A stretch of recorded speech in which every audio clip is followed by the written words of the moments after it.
11 अक्टूबर से शुरू होगी मानसून की विदाई, दिवाली में महसूस होगी गुलाबी ठंड। रांची सहित झारखंड के ज्यादातर जिलों में 9 अक्टूबर तक हल्की बारिश होने की संभावना है। मौसम विभाग के अनुसार 8 और 9 अक्टूबर को गढ़वा, पलामू, चतरा और लातेहार को छोड़कर बाकी सभी जिलों में बारिश की स्थिति बनी रहेगी। हालांकि 10 अक्टूबर के बाद मौसम साफ होने लगेगा और धीरे धीरे ठंडक का असर महसूस होने लगेगा। 10 अक्टूबर के बाद रांची समेत राज्य के ज्यादातर जिलों में आसमान साफ रहने की संभावना है, जबकि सिमडेगा, पश्चिम सिंहभूम, पूर्वी सिंहभूम और सरायकेला खरसावां में हल्की बारिश हो सकती है। मौसम वैज्ञानिक अभिषेक आनंद के मुताबिक झारखंड में 11 अक्टूबर से मानसून की वापसी की प्रक्रिया शुरू हो जाएगी। 10 अक्टूबर तक कहीं कहीं हल्की बारिश और वज्रपात की संभावना बनी रहेगी।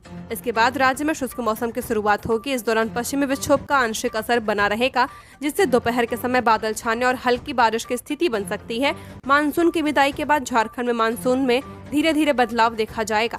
सुबह और शाम के समय हल्की ठंड महसूस होने लगेगी, जबकि दिन में मौसम खुशनुमा बना रहेगा। अनुमान है कि दिवाली तक राज्य में गुलाबी ठंड का प्रभाव साफ तौर पर दिखने लगेगा। धनबाद में ट्रांसफार्मर वर्कशॉप में आग, आकाशीय बिजली गिरने से हादसा, तेल के कारण तेजी से फैली लपटें, 2 घंटे में पाया गया काबू।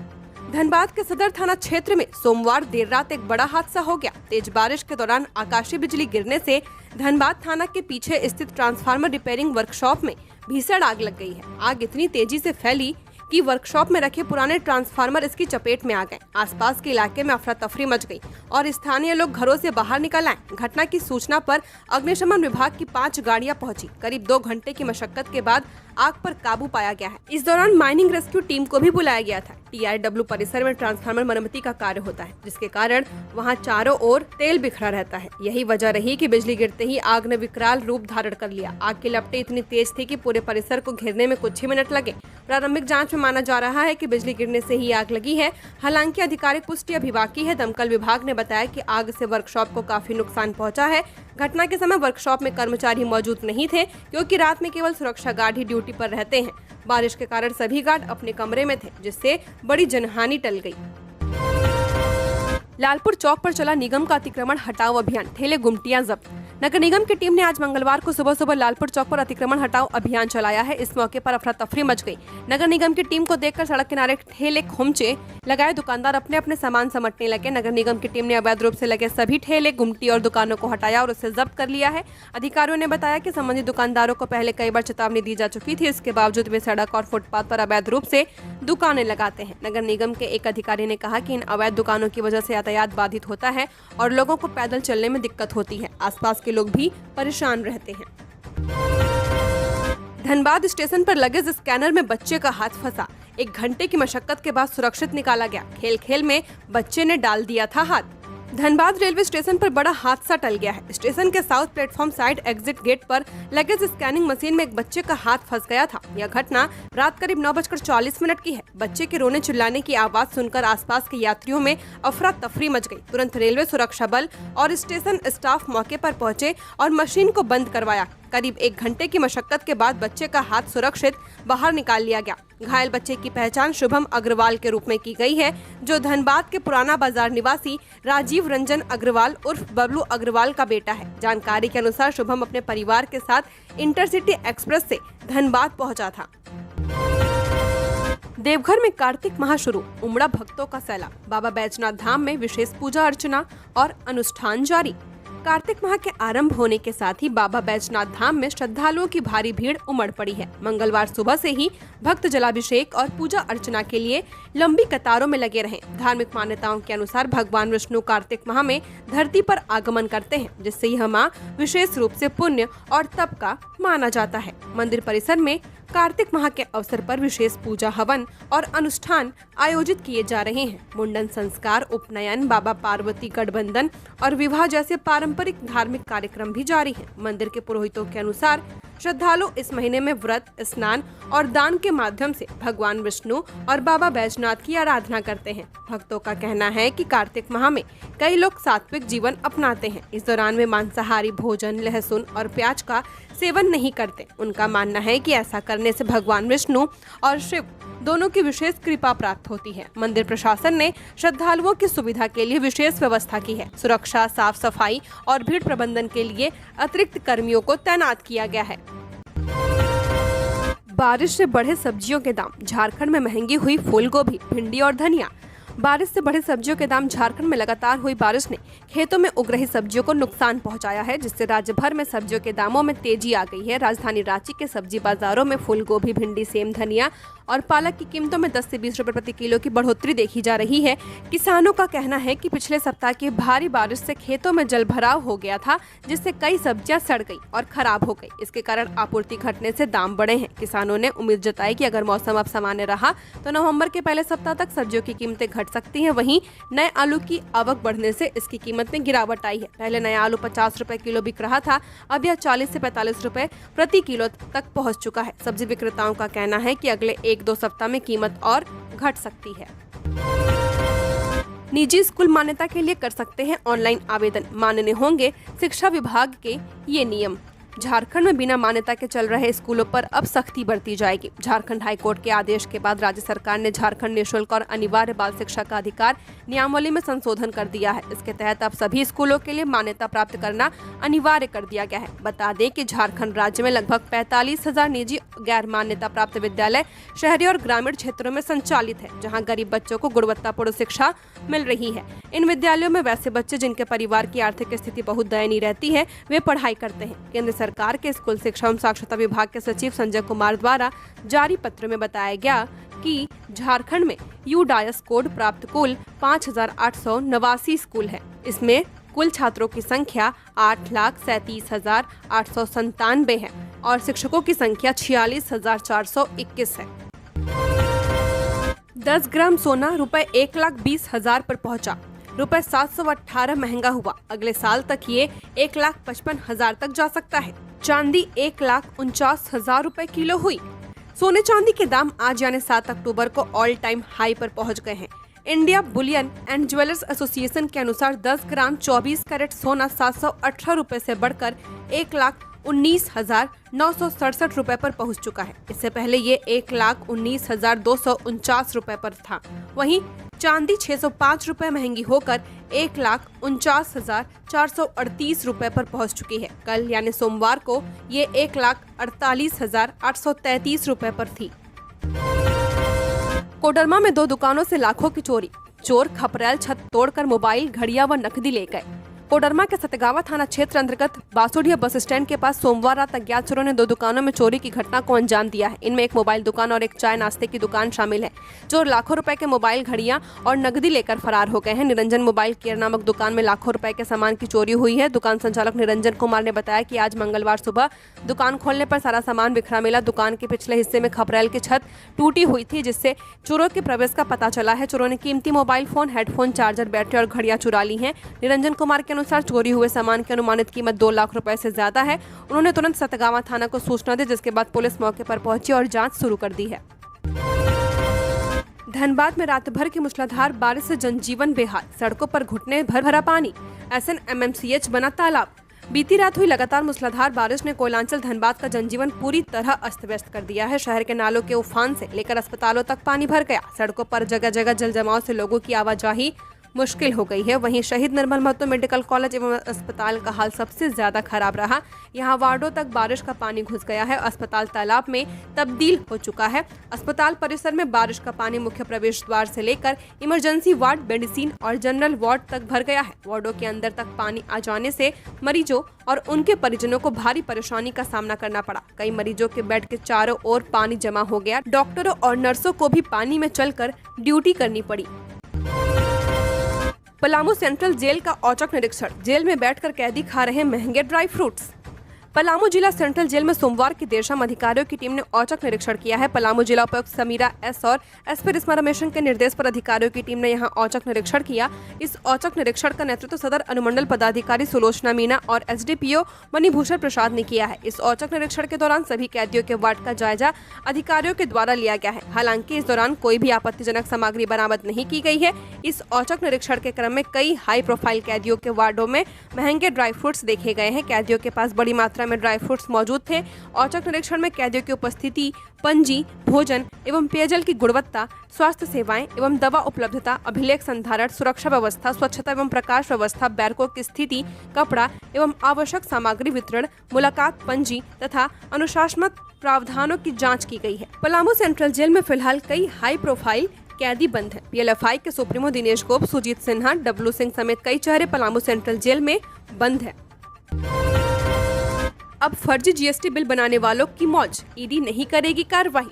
देश में फर्जी जीएसटी बिल बनाने वालों की मौज होगी, क्योंकि इनके खिलाफ अब न तो आईपीसी बीएनएस की धारा के तहत थाने में प्राथमिकी दर्ज होगी और न ही प्रवर्तन निर्देशालय पीएमएलए के तहत जांच करेगी। जबकि वित्तीय वर्ष 2024-25 में फर्जी जीएसटी बिल से सरकार को 58,772 करोड़ रुपए का नुकसान हुआ है। अब फर्जी जीएसटी बिल बनाने वालों के खिलाफ थाना में आईपीसी की धाराओं के तहत प्राथमिकी दर्ज करने या ईडी द्वारा मामले की जांच के लिए डीजीजीआई से अनुमति लेनी पड़ेगी। इससे संबंधित आदेश डॉक्टर मनदीप कुमार बातिश के हस्ताक्षर से जारी कर दिया गया है। इससे पहले तक डीजीजीआई द्वारा फर्जी जीएसटी बिल बनाने वालों के खिलाफ थाने में आईपीसी के तहत प्राथमिकी दर्ज करने के लिए अनुमति की जरूरत नहीं होती थी। थाने में दर्ज प्राथमिकी के आधार पर ही ईडी मामले में ECIR दर्ज कर जांच करती थी। एडिशनल डायरेक्टर द्वारा जारी आदेश के आलोक में अब फर्जी जीएसटी बिल बनाकर सरकार को आर्थिक नुकसान पहुंचाने वालों के खिलाफ आईपीसी के बदले सिर्फ जीएसटी अधिनियम की धाराओं के तहत ही कार्रवाई की जाएगी। जीएसटी अधिनियम की कोई भी धारा पीएमएलए के शेड्यूल ऑफेंस में शामिल नहीं है। इससे जीएसटी घोटाले से जुड़े किसी भी मामले की जांच अब ईडी अपने स्तर से नहीं कर सकेगी। अविवाहित नाबालिग बेटी के मां बनने से गुस्साए पिता ने बेटी और नवजात को उतारा मौत के घाट। गढ़वा के मेराल थाना क्षेत्र से एक दिल दहला देने वाली घटना सामने आई है। यहाँ एक पिता ने अपनी अविवाहित नाबालिग बेटी और उसके नवजात शिशु की हत्या कर शव को नदी किनारे दफना दिया। सोमवार को पुलिस ने दोनों शवों को कब्र से निकालकर पोस्टमार्टम के लिए गढ़वा सदर अस्पताल भेज दिया है। जानकारी के अनुसार 3 अक्टूबर को आरोपी पिता अनिल चौधरी ने अपनी बेटी और उसके 1 दिन के बच्चे की हत्या कर औरैया नदी किनारे दफना दिया था।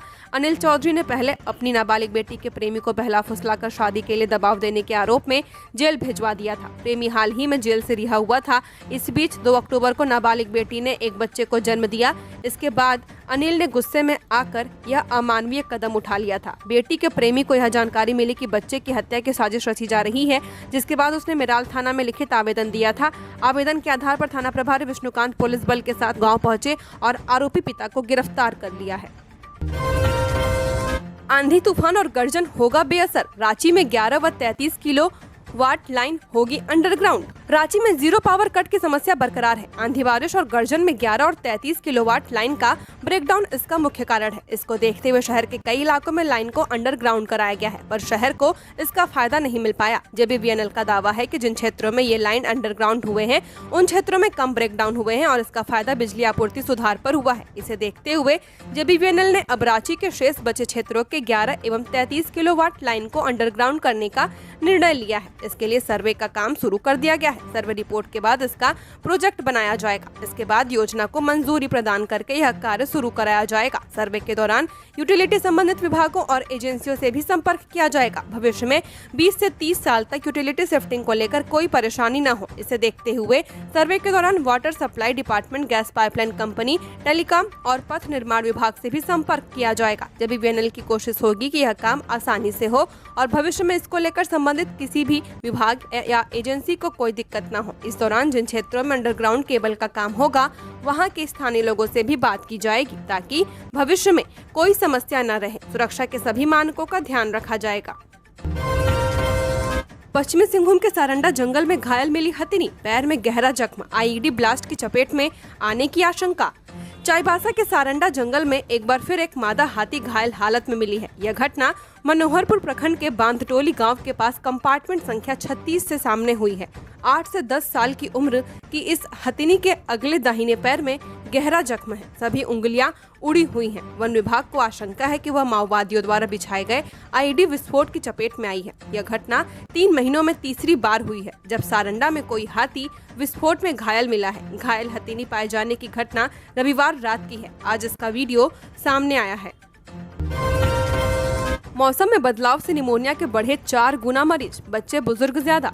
लगातार बरसात के बाद मौसम में बदलाव होने के कारण धीरे धीरे ठंड शुरू हो रही है। मौसम में बदलाव की वजह से निमोनिया सहित कई अन्य बीमारियों के ने पांव पसारना शुरू कर दिया है। सदर अस्पताल बोकारो में प्रत्येक दिन 400 से 450 मरीज ओपीडी में जांच करवाने आ रहे हैं। इनमें निमोनिया, सर्दी, ड्राई कफ, वायरल फीवर के साथ शरीर और सिर दर्द के मरीजों की संख्या ज्यादा है। सबसे ज्यादा वायरल फीवर और निमोनिया से लोग त्रस्त हैं। इन बीमारियों के बढ़ने का मुख्य कारण शरीर में रोग प्रतिरोधक क्षमता का कम होना है। एक सप्ताह पहले तक सदर अस्पताल के ओपीडी में वायरल फीवर के 30 से 35 मरीज आते थे। वहीं अब मरीजों की संख्या बढ़कर 65 से 75 तक हो गई है, जबकि एक सप्ताह पहले निमोनिया के 8 से 10 मरीज आते थे। वहीं अब मौसम में हुए बदलाव के कारण ऐसे मरीजों की संख्या बढ़कर 40 से 45 हो गई है। सोमवार को भी ओपीडी में 71 मरीज वायरल फीवर और 73 निमोनिया के मरीज इलाज कराने पहुंचे। निमोनिया के सर्वाधिक मरीज बच्चे और बुजुर्ग हैं। मंत्री इरफान ने बीजेपी से पूछा, क्या मेरे धर्म के चलते आप मुझ पर व्यक्तिगत हमले करते हैं? झारखंड के स्वास्थ्य मंत्री इरफान अंसारी ने भाजपा पर व्यक्तिगत हमला करने का आरोप लगाया है। वह भाजपा नेता द्वारा बार बार किए जाने वाली निजी हमलों की वजह से आहत हैं। उन्होंने अपनी पीड़ा साझा करते हुए सोशल मीडिया प्लेटफॉर्म एक्स पर पोस्ट कर कहा कि जब से उन्होंने स्वास्थ्य मंत्री की जिम्मेदारी संभाली है, वे पूरी ईमानदारी और निष्ठा से जनता की सेवा में लगे हैं। उनकी प्राथमिकता हमेशा हर धर्म, हर वर्ग और हर नागरिक के स्वास्थ्य की सुरक्षा रही है। अंसारी ने आगे लिखा कि दुख की बात है कि भाजपा बार बार उन्हें बिना किसी ठोस मुद्दे का निशाना बनाए रही है। उन्होंने भाजपा से सवाल किया कि क्या आप मुझे गालियां सिर्फ इसलिए देते हैं क्योंकि मैं मुस्लिम हूं? क्या मेरे धर्म के चलते आप मुझ पर व्यक्तिगत हमले करते हैं? मंत्री ने स्पष्ट किया कि उनके लिए राजनीति सेवा का माध्यम है और मैं अपने कार्य और समर्पण से जवाब दे रहा हूं। कहा कि वे टकराव नहीं चाहते, लेकिन अगर कोई उनकी नीयत या पहचान पर सवाल उठाएगा तो वे चुप नहीं रहेंगे। उन्होंने कहा कि उनका जवाब उनका काम और जनता का विश्वास होगा। छठ व्रतियों के लिए घाटों पर बनेगा चेंजिंग रूम। कोई इमरजेंसी होने पर इस नंबर पर कर सकेंगे फोन। छठ महापर्व को लेकर रांची नगर निगम ने तैयारी शुरू कर दी है। सोमवार को रांची नगर निगम के प्रशासक सुशांत गौरव ने निगम के पदाधिकारियों के साथ छठ को लेकर बैठक की, जिसमें पूजा स्थलों व छठ घाटों की स्वच्छता, वहां प्रकाश व्यवस्था, श्रद्धालुओं की सुरक्षा, आवागमन, कृत्रिम चेंजिंग रूम, पेयजल की उपलब्धता और अन्य आवश्यक सुविधाओं पर चर्चा की गई है। निगम को छठ पूजा समितियों के प्रतिनिधियों ने भी कई अहम सुझाव दिए हैं। बताया गया कि घाटों पर अतिरिक्त प्रकाश की व्यवस्था हो, श्रद्धालुओं के लिए बैरिकेडिंग लगाई जाए, जिन घाटों पर जरूरत है वहां स्टोन डस्ट गिराया जाए और जमीन को समतल बनाया जाए। पूजा समितियों के प्रतिनिधियों को निगम प्रशासक ने कहा कि उनके सुझावों पर जल्द से जल्द पहल की जाएगी। छठ पर्व के दौरान निगम का कंट्रोल रूम दूरभाष संख्या 1800570123 सक्रिय रहेगा, ताकि किसी भी आकस्मिक स्थिति में त्वरित कार्रवाई सुनिश्चित की जा सके। विधायक पूर्णिमा साहू ने सीएम को लिखा पत्र, 86 बस्तियों के लिए पूर्ण मालिकाना हक की रखी मांग। जमशेदपुर की 86 से ज्यादा बस्तियों के वासियों को मालिकाना हक प्रदान करने की दिशा में राजनीतिक सरगर्मियां तेज हो चुकी हैं। इसी क्रम में जमशेदपुर पूर्वी की विधायक पूर्णिमा साहू ने सोमवार को राज्य के मुख्यमंत्री हेमंत सोरेन को पत्र लिखकर बस्ती वासियों को भूमि पर पूर्ण मालिकाना हक दिए जाने की मांग की है। उन्होंने इसे जनहित से जुड़ा अत्यंत संवेदनशील व गंभीर मुद्दा बताया है। विधायक पूर्णिमा साहू ने अपने पत्र में उल्लेख किया कि जमशेदपुर की इन बस्तियों में लाखों लोग कई दशकों से निवास कर रहे हैं और उनकी वर्षों से यह मांग रही है कि उन्हें उनके आवासीय भूमि पर मालिकाना हक दिया जा सके, ताकि उनका जीवन सुरक्षित, सम्मानजनक और स्थिर बन सके। पत्र में उन्होंने बताया कि झारखंड सरकार द्वारा टाटा लीज नवीकरण के दौरान वर्ष 2005 में नीतिगत निर्णय लेते हुए लगभग 1800 एकड़ भूमि इन 86 बस्तियों के लिए सुरक्षित रखी गई थी। इसके बाद वर्ष 2018 में तत्कालीन एनडीए सरकार ने बस्ती वासियों को 10-10 डिसमिल भूमि आवासीय उद्देश्य से लीज बंदोबस्ती की नीति बनाकर एक ऐतिहासिक कदम उठाया था। उन्होंने आगे कहा कि झारखंड मुक्ति मोर्चा एवं कांग्रेस पार्टी ने भी पिछले विधानसभा चुनाव में अपने घोषणा पत्र और चुनावी सभाओं में बस्ती वासियों को मालिकाना हक देने का स्पष्ट आश्वासन दिया था। जीएसटी कटौती का असर, रांची में वाहन बिक्री में रिकॉर्ड उछाल।